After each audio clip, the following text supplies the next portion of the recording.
Welcome back to an episode of 86. Last time, I can't, I fucking remember the actual name of our main character. I don't know. Last time we had our main girl.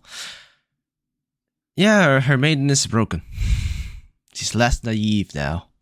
At least I hope so. She, it's the typical it's the typical story arc for an idealist, somebody trying to fix the world, somebody who is trying to make a better world on an idealistic view of it, and them realizing that the world isn't that nice, isn't it? Death, mortality is always there. You can't achieve a better life without sacrifices.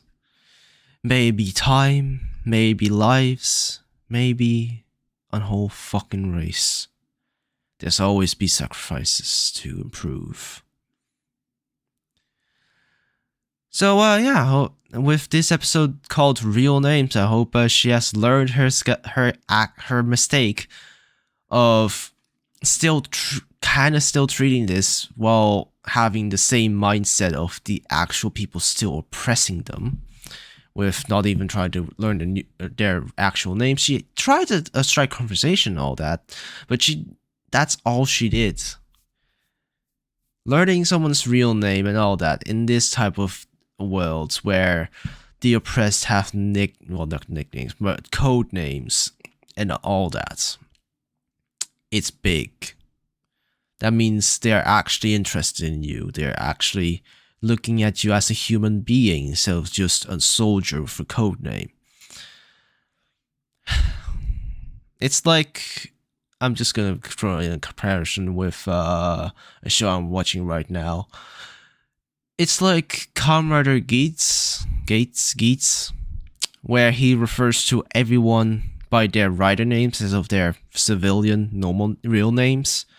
Because he's more of an trying to be more of a benevolent god character, trying to distance himself from everyone, always keeping that distance and never being too close to each other. So he always calls somebody their writer names instead of real names. If he did call them by their real names, that means he actually has formed a connection. Well, if you keep calling someone their code names by not their actual real name, that just shows they want to keep it professional. There's still that gap in them that they're keeping. So, with that said, let us just see how this is going to turn out. In 3, 2, 1, go.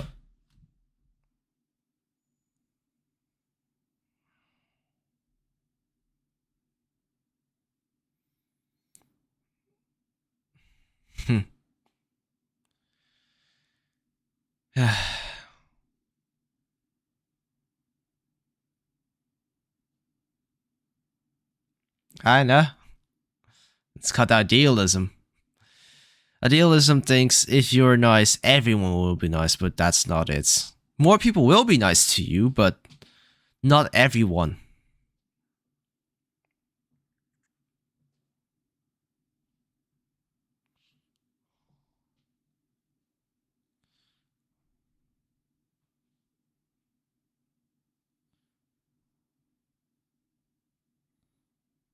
No. If she actually really cares. Stay connected. Maybe. I guess this could also kind of work with them demanding to disconnect.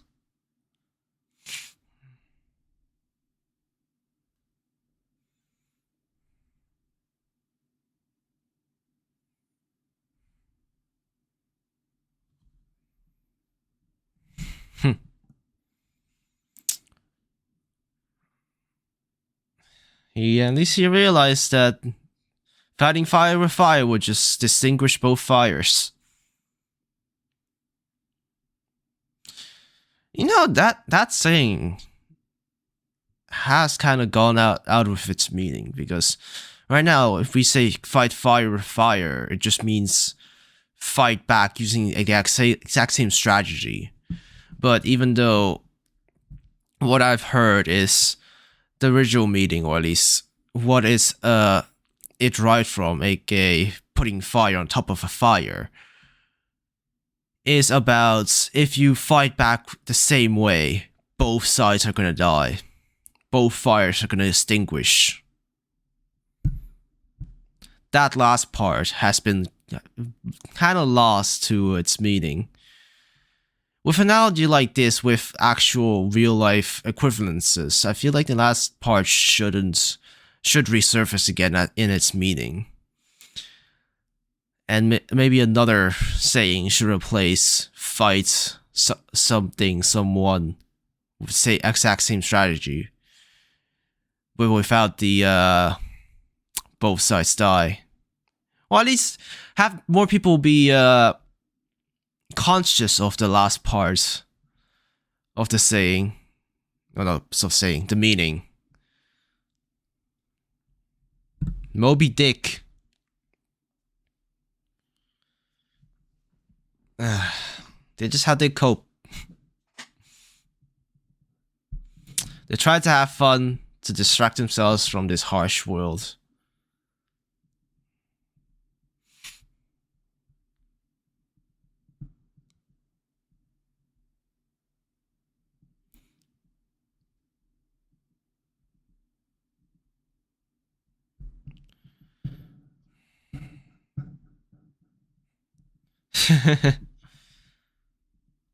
Yeah, it is a fox.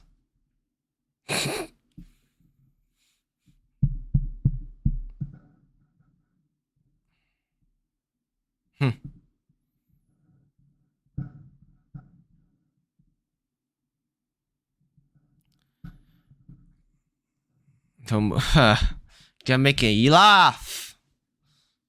What the fuck? That's not.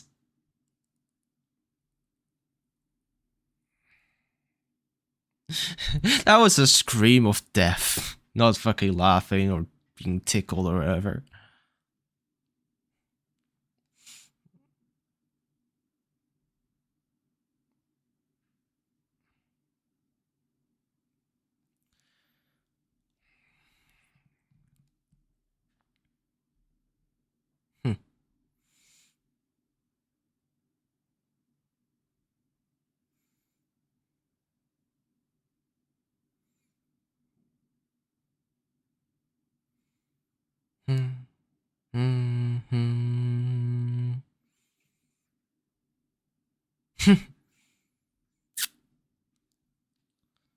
He'll try, yeah.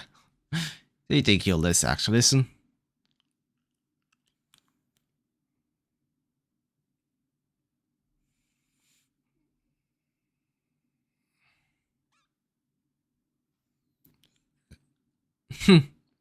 With how way you're fighting, yeah.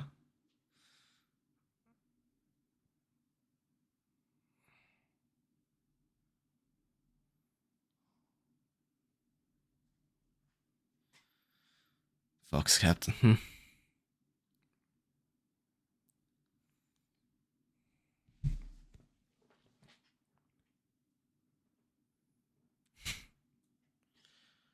Well, she's trying, and she will try again. That's the character that she is.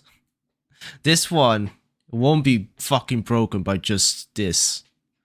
She'll be broken for a bit, but she'll be back.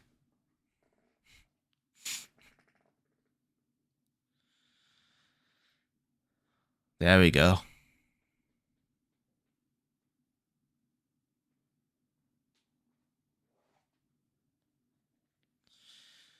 Yeah. This one ain't cowardly. She can actually face reality if it faces back. She's not just an idealist. She's just somebody that had idealist views that got broken. She still has that drive to achieve her ideals.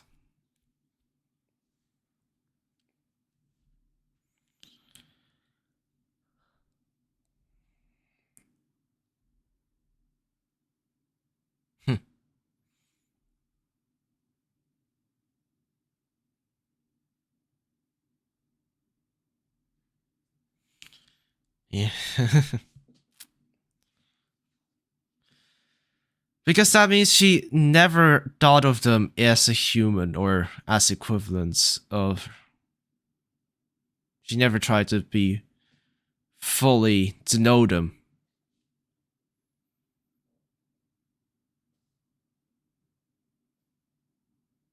Yeah, it's literally how you refer to somebody, and if it's written down in history books, it's embodiment of that person.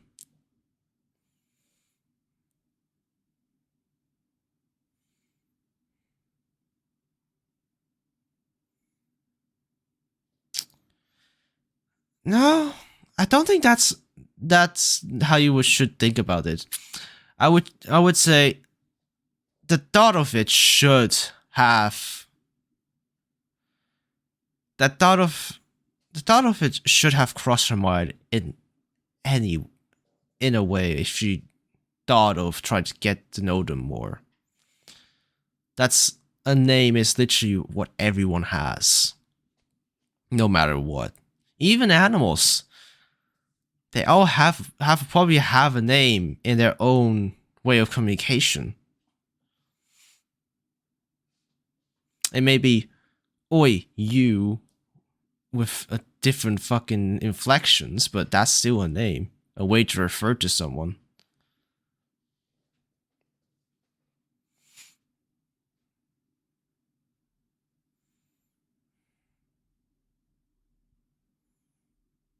Are you actually gonna go out to the battlefield right now?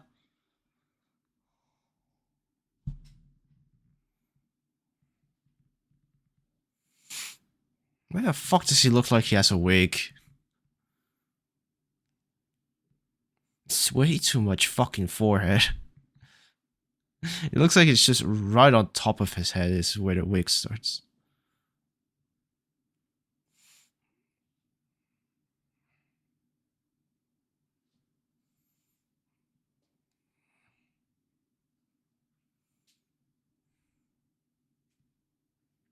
PTSD! I'll just have a panic attack right in the middle of hallway.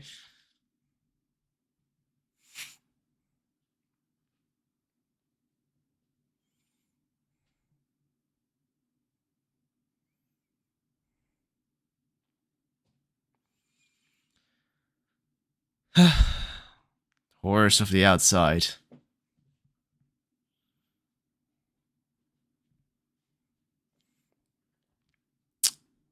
Yeah.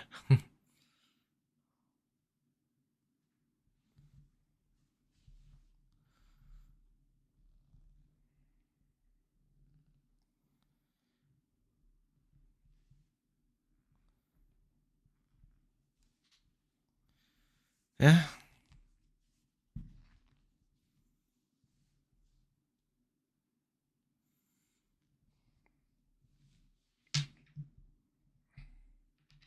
Hmm. That is.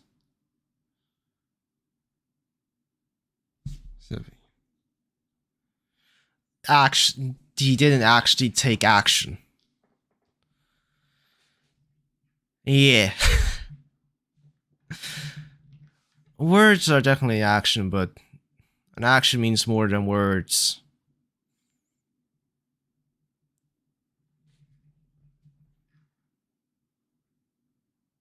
I missed the line right there.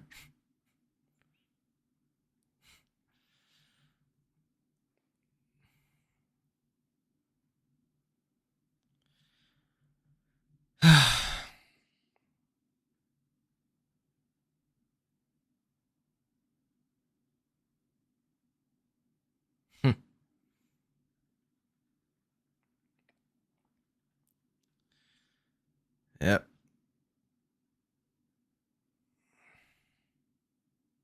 Natural justice and nobility.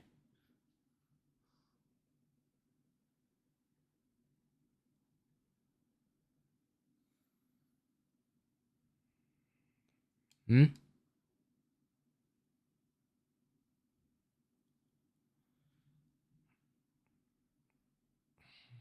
These are these. Yeah, but we can strive for them. Ideals are there to push us to do the impossible, even if we can't achieve it. That is what are there. Ideals are there to, even if we're like an Olympic athlete, if they still have ideals, they will push themselves even further and further.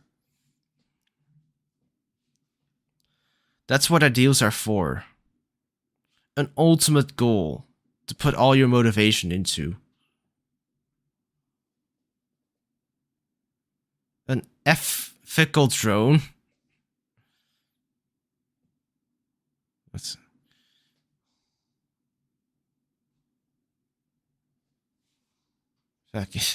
propaganda?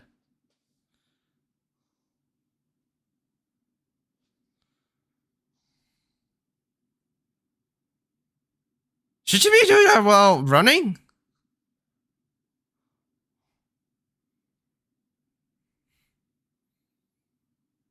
Like, really, should you really be doing that while running?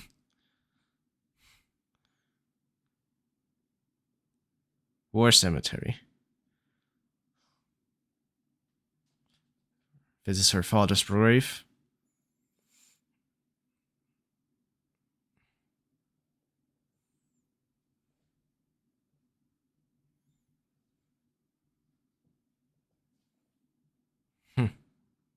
Just Undertaker has his own cemetery. Like the Undertaker, yes. Gravedigger.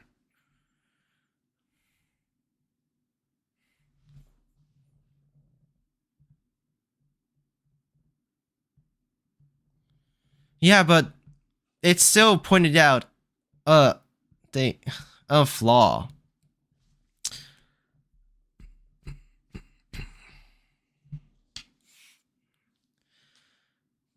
Knowing your names is not doing the impossible.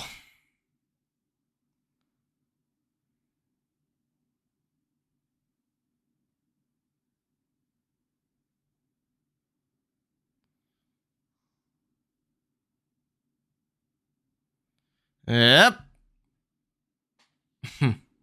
But she wants to.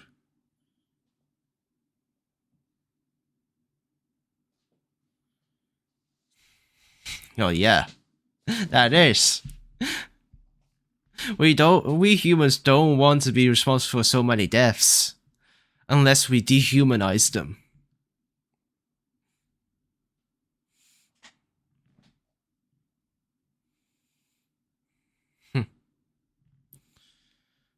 That's why something like, I think World War II and the Trench Wars, for it to take so long,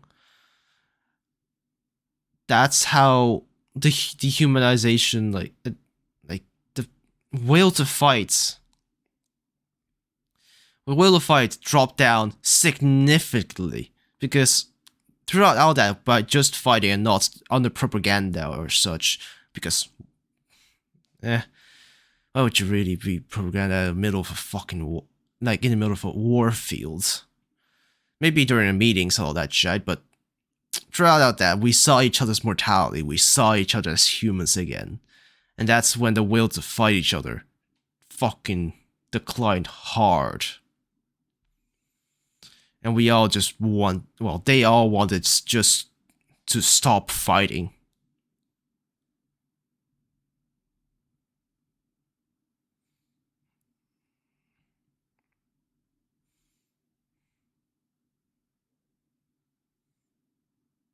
How does that sound?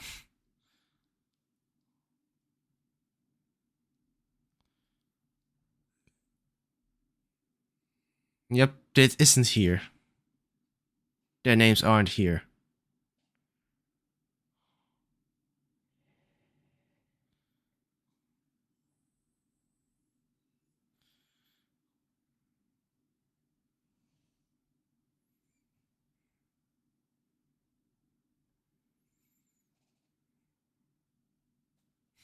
Yep.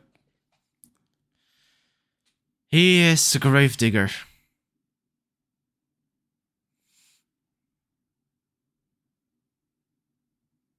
Only one side is populated.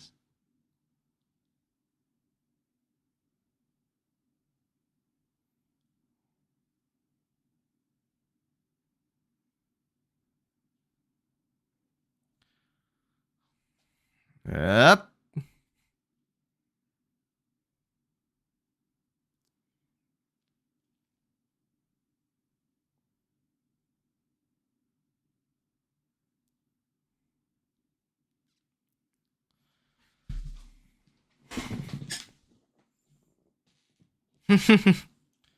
Yes.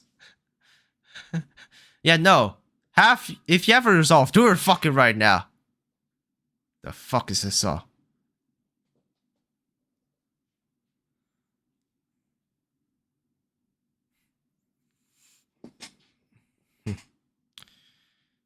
Speak to them one by one.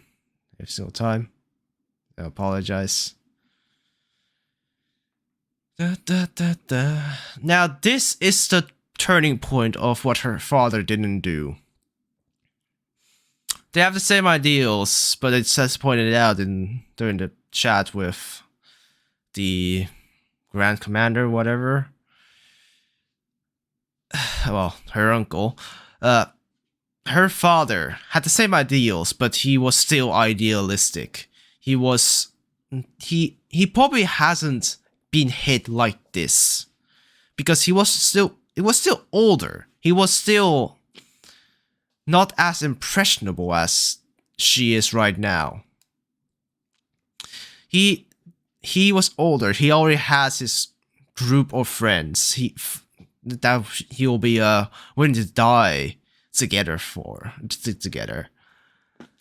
So the older you get, it will be harder and harder to form new friends if you have friends and all that shit. That's what I think.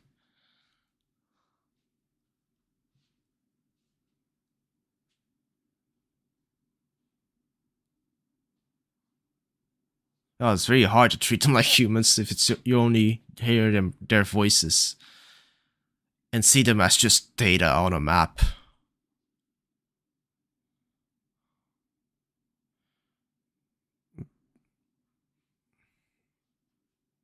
Tell me, yep, she wants a personal connection to you guys, not just a list of names.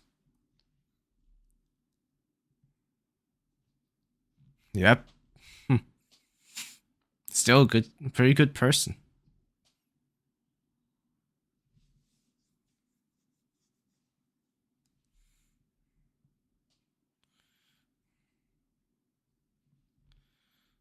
Optimistic. That's almost like a laughing fox.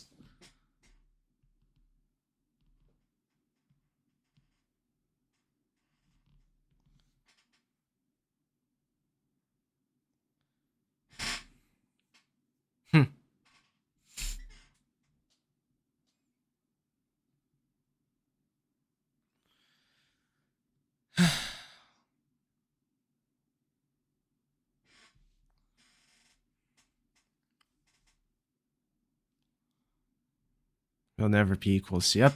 That wall is literally the gap between the relationship and physical embodiments. Same with the Berlin Wall. It's literally a physical embodiment of a gap between West and East Berlin. As long as that wall existed, they will never be fully personal.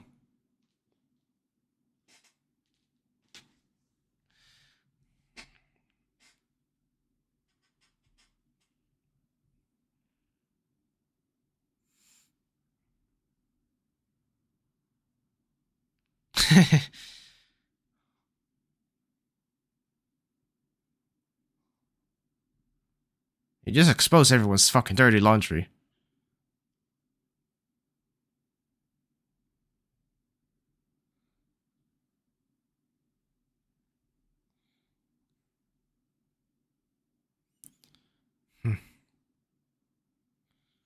Well, not always. She will change that.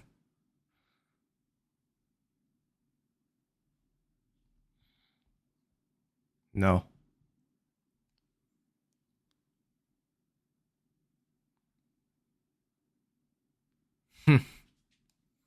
Yes!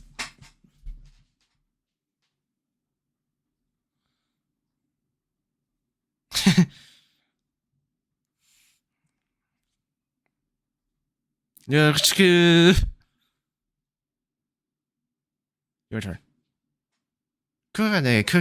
Okay.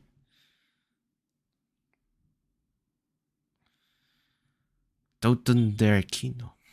No, Kino der Toten.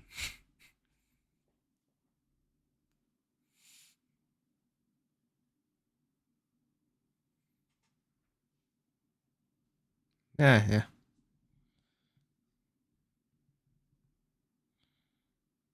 Nah. Okay. She knows something wrong. His father?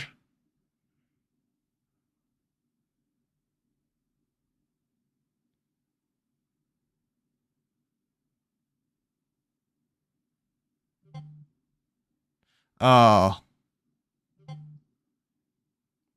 Oh. Did he kill his brother?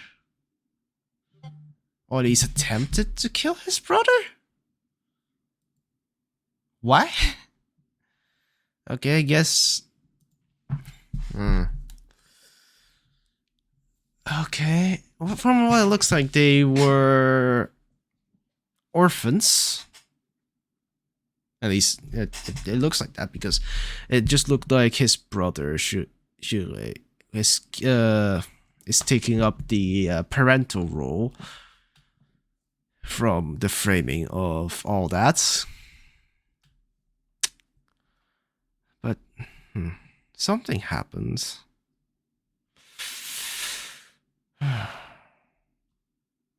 Okay. I can't think of anything that would happen. His emotional state is definitely not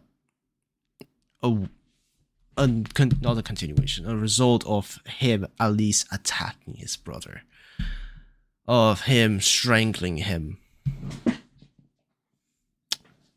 I feel like you can kind of tell by how he actually kind of showed emotion when he said, "That's my brother," and all the other times he didn't. And also fucking trying to kill somebody while you're a child and all that. Yeah, that's gonna give you emotional issues and all that. Yeah. So, yeah. So she finally able to take one important step of humanizing somebody. Not refer to them as slurs, not refer to them as code names, but as actual people with names. Yes, that is like the first step of breaking that divide. With all these limitations in mind, let's just say. Technically, the first barrier would be seeing each other face to face, not just through a screen, not just through voice. Yeah. And that's also kind of why something like VTubing and, well, that's not a fucking verb. Being a VTuber instead of just a YouTuber with a voice and using pictures in the background is so much better than, just a thing. Because with an avatar, with a more human or character face attached to a voice, you can more humanize them, characterize them, and that improves relationships with the viewer, improves being more attached to it. Like, yes, you can be attached to a voice, but it's way harder. Like, you need a hard convincing to do that. Looking at you every single fucking religion. May as well say indoctrination, maybe even. But having a face, that is the first barrier. But look at situations here where they only can talk to each other via voice. Learning as much as possible of each other is the best way to start humanize each other. And one of the first things is asking the other party of their true names, their actual names instead of code names, business names, and all that.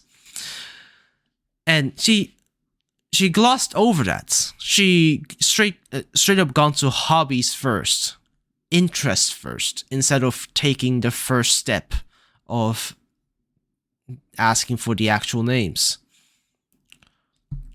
That could be that could be either ignorance, what she was in, what she is, what she did, or just you can see it as the captain is trying to trick you into seeing her as more human and nice, and it isn't trying to see you as more human or nice. Because having a name attached to it, another code name, will humanize you over someone else. That's why what I feel like when a big YouTuber reveals their real name, they will, a lot of people will start talking to them with their real names. They will start, they will refer to them as in their real names, because that is so much more personal, way more human, not just way more human. So they will feel closer. Your real name will lead to more of a parasocial relationship, but it will also lead to more of a close friendship if that person ever shows up. So yeah, there's always a drawback to things, and there's always an upside to things. It's your judgment to see if you would want to reveal it or not. Those hair is so fucking bouncy. Why is that the very bouncy ones? Why is the two strands so bouncy? What the fuck? I can't edit this, by the way. I can't edit this model anymore, by the way. Fucking program I used to make this updated, and the save for this model is gone.